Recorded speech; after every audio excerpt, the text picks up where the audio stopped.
Welcome to Off-Grid Victory. So today I wanted to do two things. Give you a review of this guy right here, and that's the Countyline hydraulic wood splitter.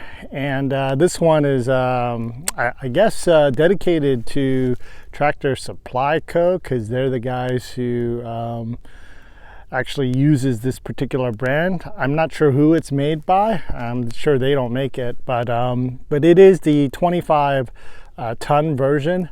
Now I've been using this for about 3 seasons now, and it served us pretty darn well. So I'll just go over it real quick with you. And then some of the concepts I used to split wood. Now we are in the winter time, so I mean it's kind of late in the game, I guess. We should have been splitting this earlier, but I'll tell you the method of my madness here in terms of that. So let's go ahead and review this 25 ton wood splitter. So I would say for what we need it for, it's plenty of power. It's been stored like about year and a half, almost 2 years, let's say now, this unit. But as you can see, it's dirty and whatever, but it's been perfectly maintained. You can see down here the hydraulic line, the hydraulic fluid is pretty clean. You do see a little bit of some leakage from in there, which you know isn't much of a big deal. It's not leaking a lot of hydraulic fluid, but a little bit. So it's something for me to look at later. But in terms of the rest of it, the engine, this filter has been maintained and changed out. And the motor itself, it's pretty clean, right? And that's all because I store it out of the weather. And of course the tires are in good shape, and especially if you're pulling it through rough terrain.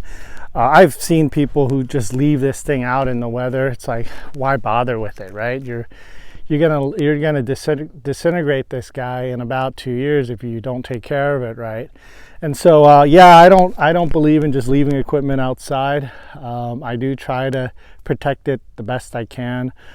This guy has been stored at least out of the direct weather of rain and such.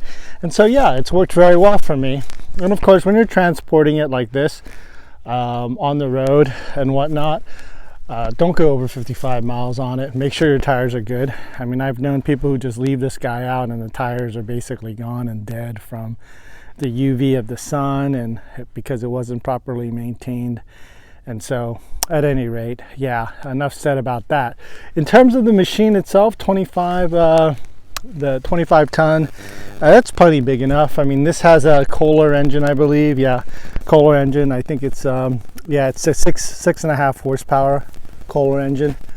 It's pretty nice. It has an on button there. What I really like about it is it has a fuel cutoff. So every time I use this guy, I let it run out. And why? Because I don't want the carburetor to gum up and seize up the engine. So I always burn out whatever fuel I have left in there, whether I use you know, good fuel like non-ethanol gasoline, or you know, sometimes I can't get it, so I just use ethanol. But every time I make sure to cut the fuel off and let it burn out, and that way the carburetor is saved. So that's another tip for keeping this hydraulic wood splitter going for a long time. And in terms of the blade, I mean, I've seen some nice blade modifications where they kind of have a cross effect to split in 4 places. I don't really find a need for that. And in terms of the splitting ability, yeah, 25 ton is plenty strong for what we need to do. And I've taken some really large logs with this, as big as a 30-inch diameter on trunks. And so, you know, basically you can split pretty much anything, right? So that's what I wanted to say. And you can split really hard stuff like this. I have a lot of oak here, and it splits really well. And so the next part of my video, this might be a 3-part video, but the next part video is you know, wood that you split that is dried. And so this is all dry wood, so obviously it's easier to split, right? So that's the benefit of it. The non-benefit is, yes, you're going to get some insect damage. And this particular tree, you can see, I left this out to show you the the termite damage that it's been done on it. But look at the other side of it. It's pretty clean, and you can see that is going to be a nice piece of wood to burn. But if this was wet and there were any termites on this, I would not be using it. And so let me show you a piece like that. Okay, so here's another piece. Once again, termite damage here, but clean on the other side, clean on the sides. I can use this piece, and if I let it air dry like that, all the termites will go away. And then you got something like this. Well, so you got a whole habitat going on here. Let me show you this guy. So anytime you see wetness like this, you don't want to use that wood unless it's fully cured. And of course in there you have little baby termites and ants on this one.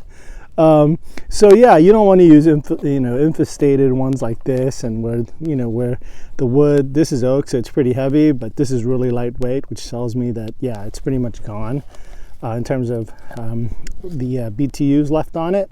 So this is also the other thing I would like to say you should do is when you have wood like this, you want to go ahead and get a fire going, and that's the other reason I like burning in the wintertime.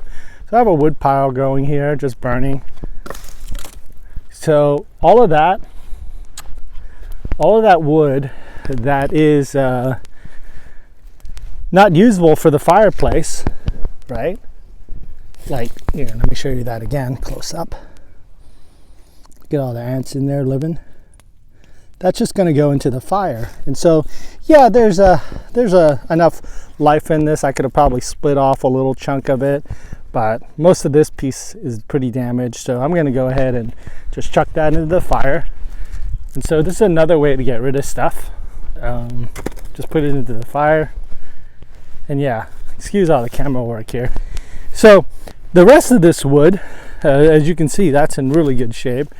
Most of this wood, some of it here, because this was towards the base of the tree, has a little damage, but it's solid. It's going to burn really well. And so I was able to get all of this, and this is the next part of the video, because I have a neighbor here. They are heathens, and they have been given the truth, but the gospel message is hard to hear sometimes, right? So at any rate, the other thing I wanted to say is, yes, you should be neighbors with your neighbor and treat them as you would treat yourself. And so I'm helping them out. All of this wood is free from them, actually, but it's because I took care of a tree for them, because this tree was dead, and I've gotten rid of it, and I'm burning all the brush over there, and then I started actually repairing this fence line that we share. And so yeah, that's the next part of this video. You want to be able to get all this work done to help yourself, to help your neighbors when you can. And so the benefit is they're helping pay for some of this fencing, and I get free wood, and everyone wins, right? And so yeah, that's the thing. And so two last things from this video. So first of all, I would recommend this Tractor Supply Co. branded Countyline wood splitter, the 25-ton version. I really think you'll be happy with it. You don't need anything more, especially with that Kohler engine. It starts pretty much right up. Keep good fuel in it. Just make sure that hydraulic line doesn't leak too much. I'll look into that later today. But once again, I just took it out for this season. I haven't really used it for almost a year, and it worked perfectly. Started up. I had full air in my tires, all of that good stuff. Oh, the other thing is, you notice I'm running it upright. I see a lot of people running it horizontally, and that's okay, but as you get older and as you use larger rounds like I do a lot of times, you want it on the ground like this vertically, and you want 3 points of contact right there in the tires.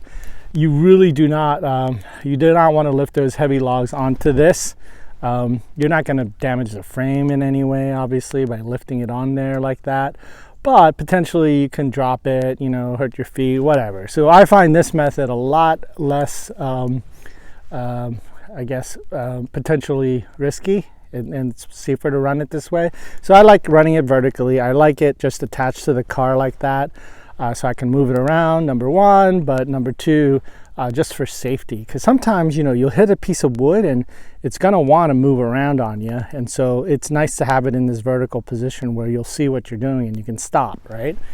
And the other thing with this is running it this way, you kind of save your back because you don't have to lift those heavy logs onto a horizontal surface and then split it. So the other reason is some of these bigger ones have side rails that support these big rounds, so as you split you can keep some of the rounds on there. So once again, this is just a 25-ton version, so it doesn't have that option. You can certainly weld onto it, but once again, I find no need. In fact, having it this way with the sides clear, I can take down or split much larger pieces of logs with it on the ground, especially using this vertical method. So that's the other thing I would recommend. All right, long video. Have a great one. Enjoy. All right, shalom.